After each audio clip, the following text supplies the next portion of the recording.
Hello my beautiful friends and welcome back. So today I'm going to be answering some saucy questions that you're too afraid to ask your mum. So just call me Mama B. When I get older, I'm so going to be that embarrassing mother, that embarrassing auntie, that embarrassing grandmother, and I cannot wait for that day. So YouTube really doesn't like me at the moment. YouTube has been demonetizing a lot of my videos. My last video, which was my feminine hygiene tip video, has been demonetized. Like, I mean, that video was not sexual whatsoever, so I don't understand why YouTube is demonetizing these kinds of videos, because they're very helpful and educational for a lot of people. So this one is probably also going to be demonetized, so I'd be so grateful if you could just engage with this video, because when a video is demonetized, YouTube doesn't recommend it or send it out to your subscribers. So please engage with this, as I really want to keep making this content, but I will only do so if I know you guys are really keen on seeing this kind of content. Tell your dog, your auntie, your uncle, your mother, your brother to watch this video. Well, maybe not your mother, no, but you know, tell your mates to watch and engage, and I'd be very grateful for that. So yeah, let's just dive on in.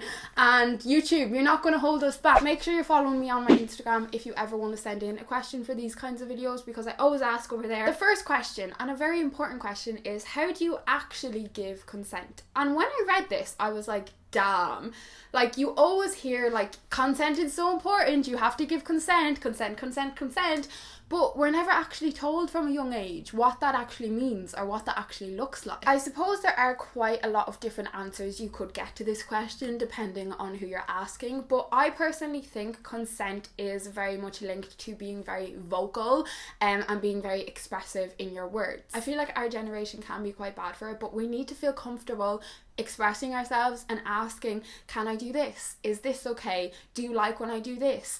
How does it feel when I do X? Or you being like, I want you to do this. It feels really good when you do this. I don't like when you do that. Communicating. That is all it comes down to, is being extremely communicative with one another. These types of questions and responses do more than establish consent, but they also establish mutual comfort and mutual pleasure. So yeah, it's really important, and it's really simple. Like, don't let it be something you overthink or make this big thing in your head, because it's really not. It shouldn't be a big thing at all. If you don't want to do something, make that clear. I don't want to. No. If you do, I like it. Feels good when you do this. Yes. You know, that is literally what it comes down to. Okay, so when is it appropriate to ask a guy when they got last checked in a casual relationship?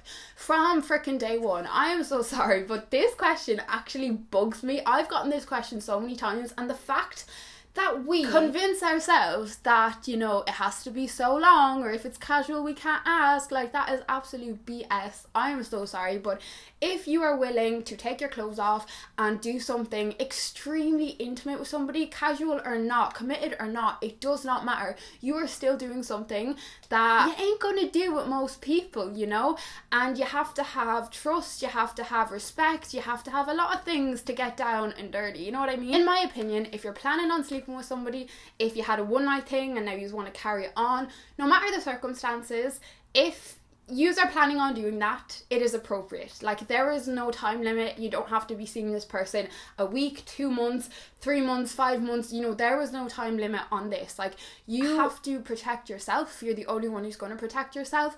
So asking someone when they last got checked is an extremely fair question, because, you know, you are one of two parties involved in this situation. So don't ever feel like you've not been seeing this person long enough, or whatever the case.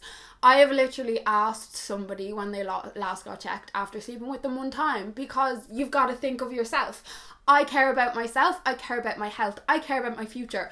I want to have bloody kids in the future. So yes, I am going to ask you when you last got checked. If you get embarrassed by that, well then you're extremely immature, because I'm sorry, if you are being sexually active, you're of age to do so, you should not be ashamed or embarrassed to talk about sexual checks or your sexual history, because if it's going to impact you, you have every single right to know and be aware. Our next question is, I'm 20 years old but I look 15 and I feel kind of weird going into a sex shop. Any tips? Okay, so first of all, I'm going to say, just to throw it out there, if you feel weird or you feel uncomfortable going into a sex shop, there are so many sex shops that you can order from online, one of them being Love Honey, which I have ordered off many times before, and they deliver to your front door in a brown box. They don't say the name of the sex shop on the label, like they don't say Love Honey, for example. It's so discreet. Nobody would ever know what you were ordering. It could be absolutely anything. So that is one quick and easy way to get around it. But if you just want to kind of go into a sex shop and have a little browse and whatnot, either maybe go with a friend if you don't feel comfortable going on your own, if you're really shy, because at least if you're with a friend you will immediately feel a bit less shy, or else if you want a bit of privacy, just make sure you go on your own. Second of all, I'd say you're an adult, you're a grown woman. It does not matter what age you are, that is irrelevant. I feel the exact same. Like, I feel like I look like 15, 16 when I don't have makeup on. I get ID'd when I have no makeup on if I want to buy a blooming pack of Panadol, a pack of painkillers. So I completely relate to you. You know, you need to realise that the people who work in that shop, that is their job. Like, they're just dealing with people and sex toys every day, answering questions about vibrators and sex toys and dildos and all that jazz.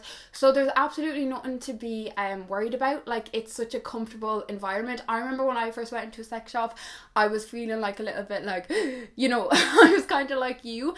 But then I was like, oh, like, everyone in here, like, are in here for the same reasons, or else they're working here and they obviously enjoy their bit of pleasure, because I mean, you wouldn't be working in a sex shop if you didn't like. It seems like you're really overthinking it, so you could just like go in, have a little look around, maybe leave, go back in another few weeks, you know, just slowly ease your way into it. But yeah, it's nothing to worry about whatsoever. Our next question is, should you have an orgasm first time? Well, let's just put it this way.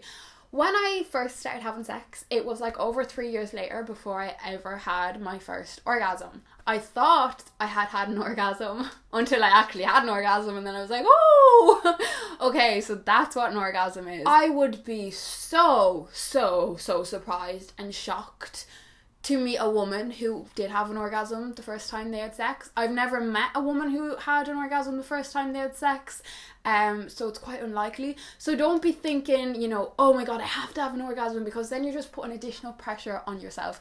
I was having sex for years and I had never had an orgasm, and as do a lot of women. I was only able to start having an orgasm during sex when I taught myself how to orgasm alone. So I'd say, like, start exploring yourself and learning what does and doesn't feel good, but don't be worrying about orgasm the first time. Moving on, do you think the make sure you are ready thing goes away once you've had sex? Oh, 110%, without a doubt. I think there's so much pressure on your first time and making sure you're ready and all this crap, but to be honest, I don't think anyone's ever ready. Like, I think you've just got to do it when you feel like you're ready for it inside, you know, when you're not worried, when you're with someone you trust, when you're with someone that respects you, when you respect them, etc. I think that's what making sure you're ready really is. But when it comes down to it, like, it's like our first time doing anything, we're going to be a little bit like, what's going on? What am I doing? For example, with me and my first time, once I first had sex, like, that was completely gone away out of my head. Like, I was not making sure I was ready again, or I didn't have to worry about it. It was just like, oh, this is going to be fun, you know what I mean? So it is definitely one of them things that society puts all these labels and stuff onto, but I really wouldn't worry about it. Like, just do it when it feels good, and then after that, it's just going to be like in your nature. Our next question is, them going down on you, I don't feel comfortable, ? That is absolutely fine. You don't feel comfortable, you don't feel comfortable. I think there is this stigma around sex and the fact that you have to enjoy every aspect of it. You have to enjoy giving oral, receiving oral, penetration, you know, fingering, or whatever it is, like hand stuff, or no, like, we all like different things, and that is absolutely okay. There are a lot of people who don't like oral, so their sex life doesn't involve oral. There are some people who don't like penetrative sex, so they just do oral and touching and stuff like that. Or there's some people, you know what I mean? Like, some people like really rough sex, and other people could not think of anything worse that they'd want to do in the bedroom. Some people like having their neck kissed. Some people absolutely hate it. Some people love their nipples being touched and licked. Some people can't stand it. It just sends them like mad and they're too sensitive. So you've just got to realise that we're all different. We all have different likes and dislikes in the bedroom. If you don't like someone going down on you, that is fine. There is nothing wrong with you. I know some people who don't like anyone going down on them. Nothing wrong with it. It's just your preference. So just make sure that you express that to your partner. Express that has nothing to do with them. It's just you, and that is absolutely fine. Is sexual compatibility necessary for a long-term relationship? I have high libido. So this is a really interesting one because this is going to depend on who you're asking. It's a very personal question, kind of relating to the last question I just answered. Everyone's different. Like, you could have two people in a relationship and they could have both very low libidos and they could be very happy with just say having sex once every 2 months, and that is like more than enough for them. So they would say that it's not important, you know, for long-term compatibility or for a long-term relationship. Whereas you could have one person with a very high libido with a person with a low libido, and the person with the high libido would say yes, it's so important, and the person with the low libido would say it's not important at all.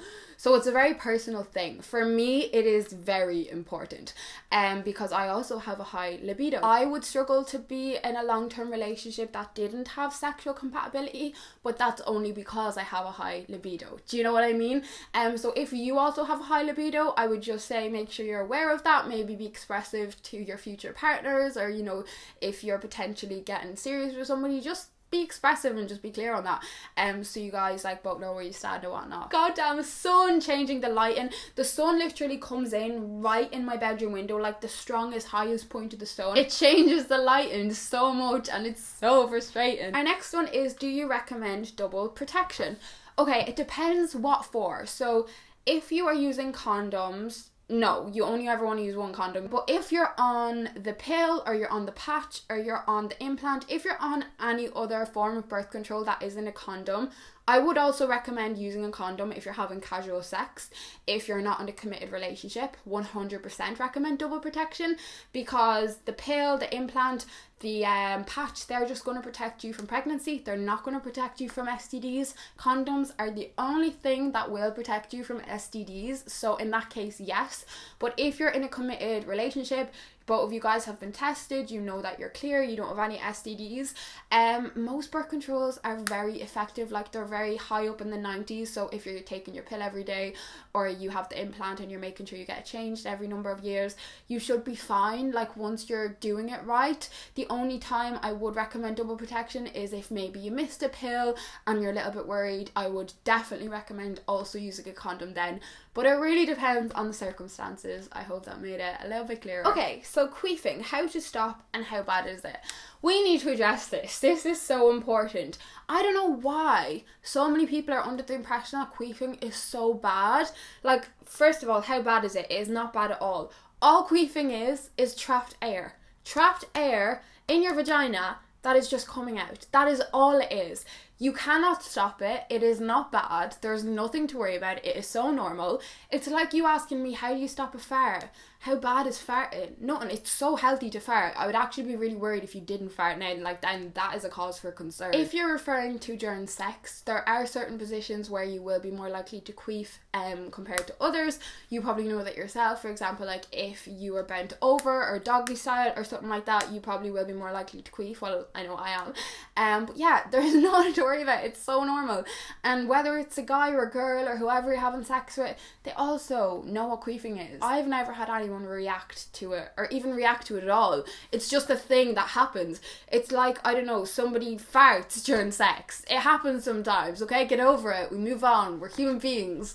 We have insights. We have trapped air that needs to come out sometimes. Okay, so our next question is, I've had sex twice now, but when will it not hurt? Do I need lube? So sex shouldn't hurt. It shouldn't hurt. It's not meant to hurt. So I would say you 100% do need lube. The first few times I had sex, it was very uncomfortable. It wasn't very painful, but it did hurt a little bit, but yeah, it was because there was a lack of lubrication. Also, when it's your first few times having sex, you're probably going to be a little bit in your head. Well, I know I was, because it's a new thing. You're kind of like, what do I look like? Is this okay? Am I doing this right? Am I doing this wrong? So if you're not relaxed, it's going to be very hard for your vagina to naturally lubricate itself. So therefore, I would highly recommend getting some lube. But once you start to become a little bit more comfortable, that more than likely probably will go go away. Like, I know for myself it did go away and I didn't really need any help or extra support after a while. So friends, I want to turn this into like a little series, so answering saucy questions that you're too afraid to ask your mum. I'm probably not going to put sex in the title solely because of the goddamn algorithm, and YouTube absolutely hates me at the moment.